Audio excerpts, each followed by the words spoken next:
What's up, guys? Craig here, and you are going to want to watch this one till the end because it's about to get crazy up in here. After saving his daughter from a gang of porn-producing sexual predators at the end of our last episode, Michael is unwinding on the pier when he gets a text from Lester. Lester gives us the green light on making a couple of final preparations before we can carry out the jewelry store heist we started planning in the last episode, as a way of securing the $2.5 million we owe Martin Madrazo for destroying his oceanside home.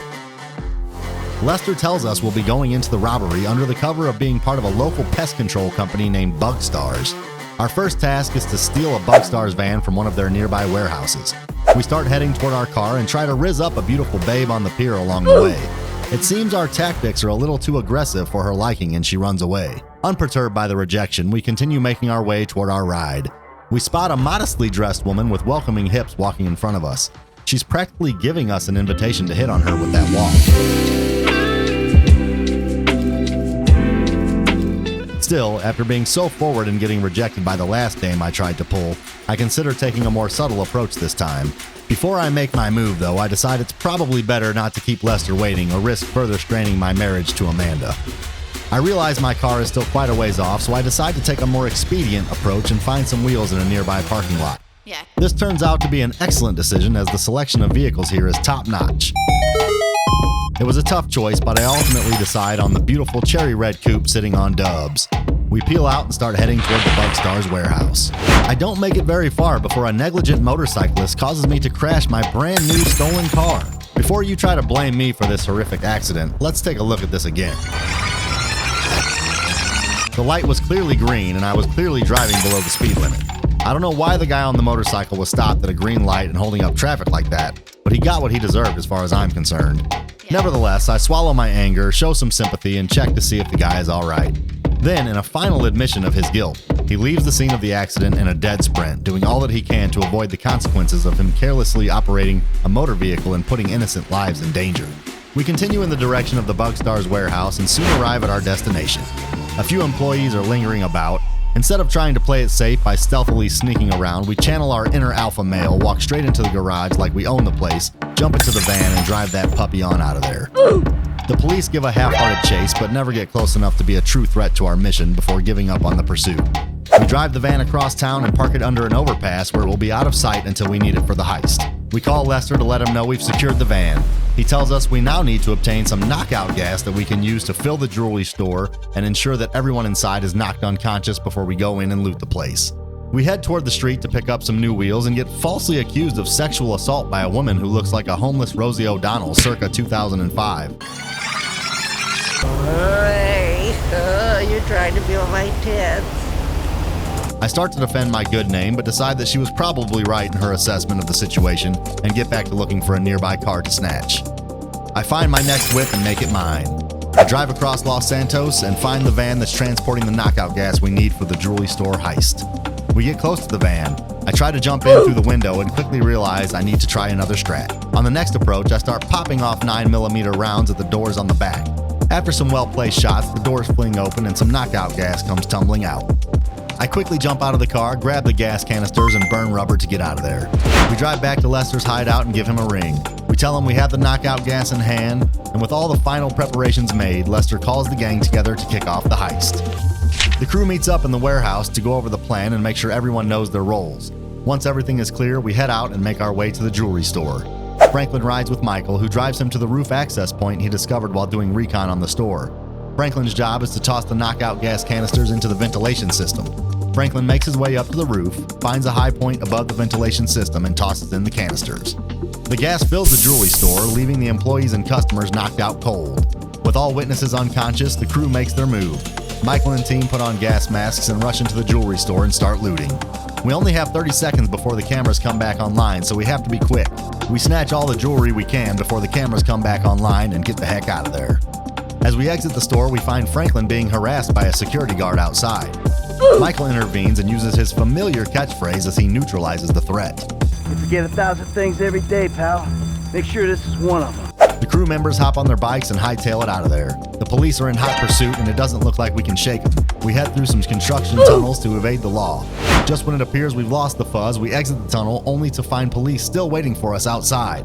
We take control of the getaway truck as the police swarm all around us. We use our beefy vehicle to smash the cop cars until they've all been taken out, giving our crew an opportunity to drive into the back so we can complete our getaway. We park the van in a secure location, exit the vehicle, and celebrate a successful heist with the crew. The team parts ways and Franklin decides to relax at the local gentleman's club. Michael sends Franklin a text asking him to meet him at his house. We get in the ride and start making our way to Michael's house. On the way there, we meet our old paparazzi friend Beverly. He's staking out a famous actress named Poppy Mitchell and asks for our help.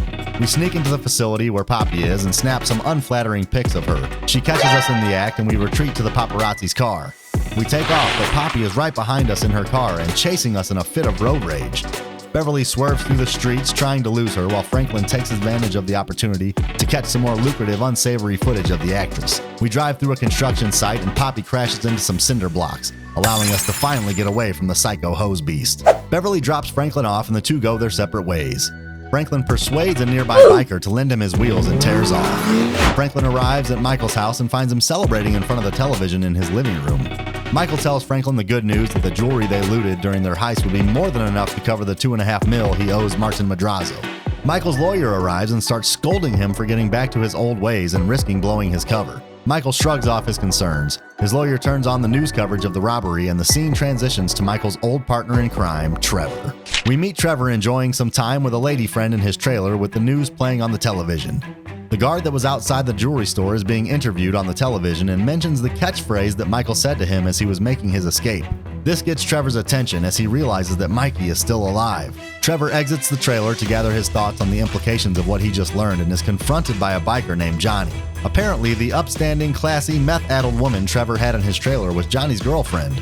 Being the kind of high-quality woman that can't be replaced easily, Johnny intends to fight for her honor.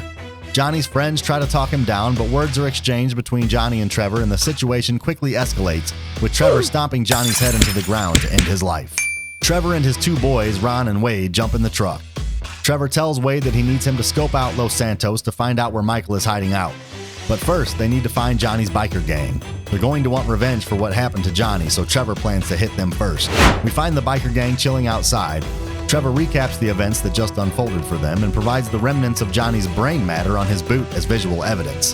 The bikers quickly ride out of there.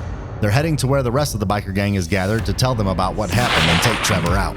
We follow them toward the hideout and take out a couple of stragglers along the way. We follow the van all the way to the bikers' hideout. The place is swarming with bikers, but the meth in Trevor's system is still running strong, so he grabs the shotty and starts putting in work.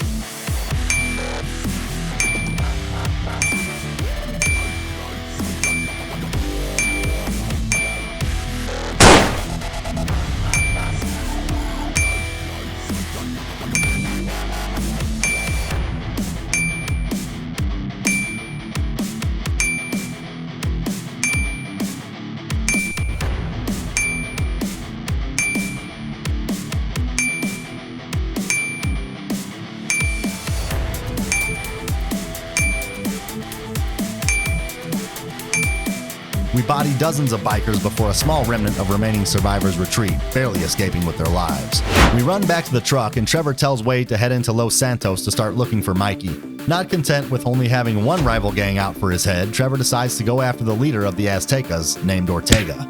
Like Trevor, Ortega is an entrepreneur in the gun acquisition and distribution industry, and Trevor is looking to eliminate his competition and create a gun-running monopoly for Trevor Phillips Enterprises. We find Ortega in his trailer. Needing to first establish ourselves as the alpha male in this situation, we use our truck to push Ortega's trailer down the hill and into a stream below. Ortega gets out and Trevor tells him he's taking over the gun-running operations in these parts.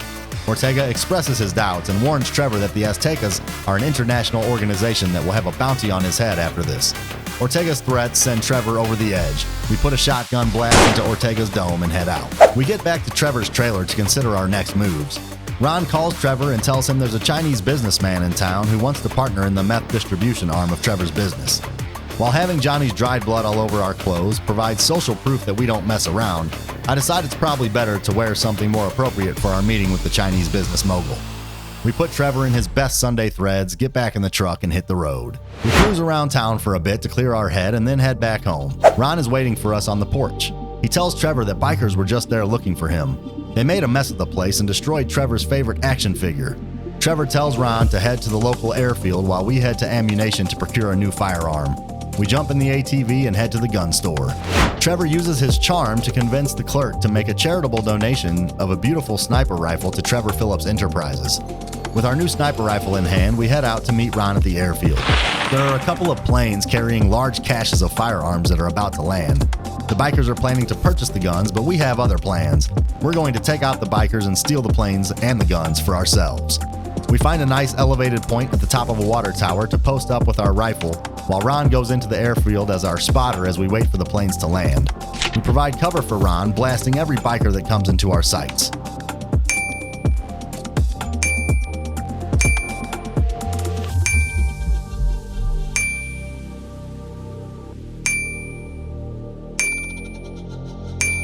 The apparently well-funded biker gang also has a helicopter providing surveillance overhead, but we put a well-placed bullet into the cockpit and the copter crashes down in a fiery explosion.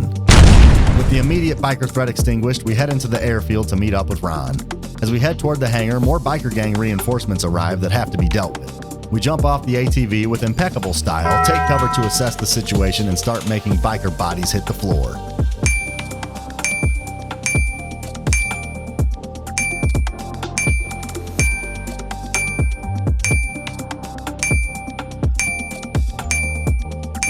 Once the bikers are terminated, we join Ron in the hangar.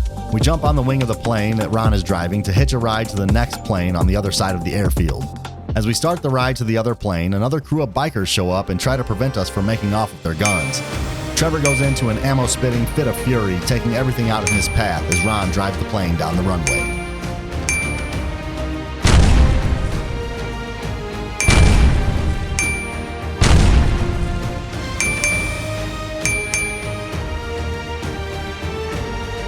We make it to the second plane, get into the cockpit, head down the runway, and take off.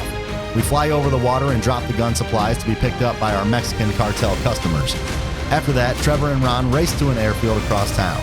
Trevor wins the race, lands the plane, and we park the hefty beast in the hangar. We receive our payment for the guns we dropped and decide to invest it back in the business.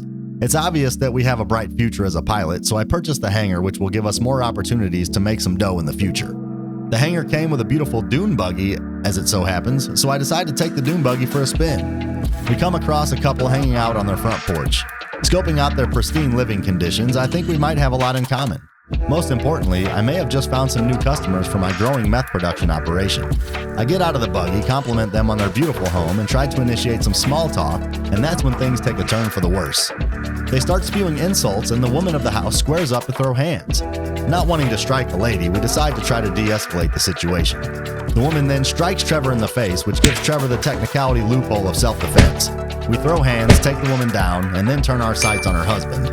He threatens to snitch on us to the police, leaving us with no other option but to pull out the pistol and take him out. I let him get a little ways down the road in order to give him a false sense of hope before putting a couple of 9mm in his back, getting back in my buggy, and then driving out. We need to get to our meeting with the Chinese businessman, so we head to the meeting spot at a bar across town. I walk in the bar and find a couple of chaps engaged in some fisticuffs. This would be a terrible first impression for our potential Chinese business partner, so I help move things along by taking out one of the contestants and declare the other one the victor. We end the fight just in time. Our contact, Mr. Chang, arrives and is in great spirits. It appears he's not only the owner of an international drug running operation, he's also a client. Seeing this as a red flag, Trevor starts to walk out on the deal, but Mr. Chang's translator keeps Trevor's interest by explaining how much money Mr. Chang has to invest in their partnership. We take Mr. Chang and his translator to the hub of our meth cooking operation. Upon arriving, our head chef informs us that the Aztecas are out for revenge on Trevor for killing Ortega, and they're on their way to their location now. In order to ensure the safety of our Chinese associates, we stash them in the icebox outside and head inside to hunker down until the Aztecas arrive. We grab some guns and strategically take the high ground on the second floor. The Aztecas start pulling up. They're riding thick, but we're ready for them. We pull out our rifle and start unleashing hell on the Mexican assailants.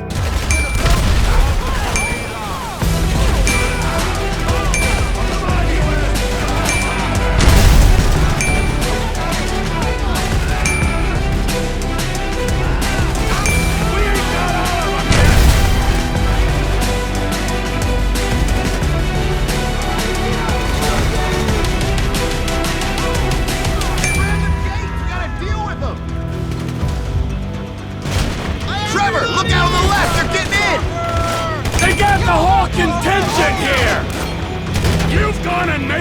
personal!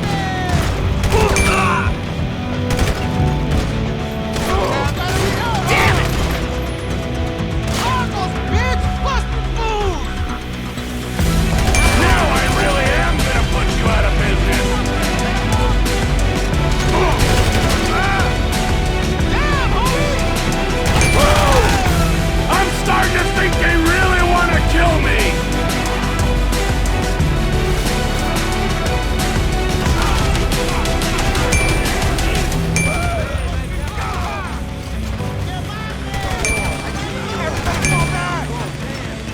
Come over here, man! I got a better weapon for you!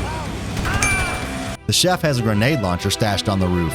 We grab that thing without hesitation, our testosterone increases by 1,000%, and we blow up every vehicle in sight.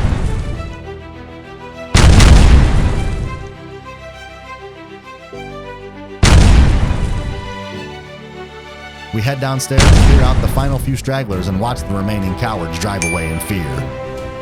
We then help our Chinese friends out of the cooler.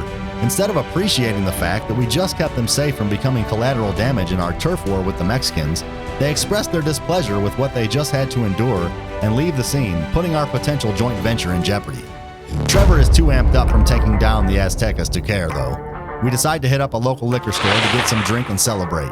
We arrive at the store and find a couple of productive members of society loitering outside. First, they insult my mother. Second, they insult my age. Then, one of them gets saucy and puts a gun in my face. Now that's strike 3. There's only one thing left to do at this point. It's time to engage in some therapeutic target practice. We unleash our pent-up inner rage and start dropping every redneck in sight.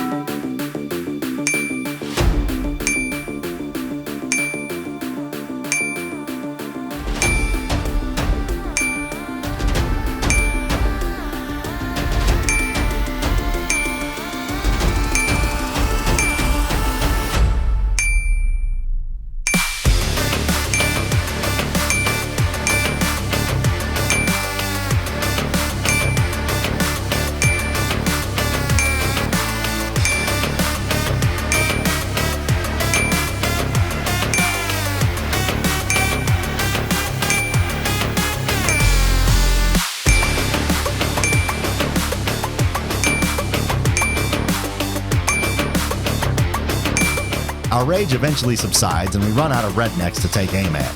Trevor takes some deep breaths and calms himself by taking in the open air and the beautiful mountains in the distance behind him.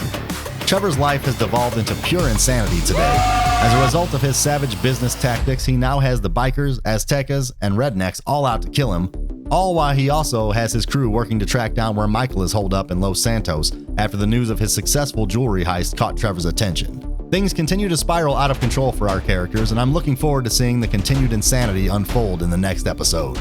Be sure to subscribe to make sure you don't miss the next episode in our GTA 5 story, and blast that like button to let me know you want more GTA 5 content. Stay tuned for the next episode.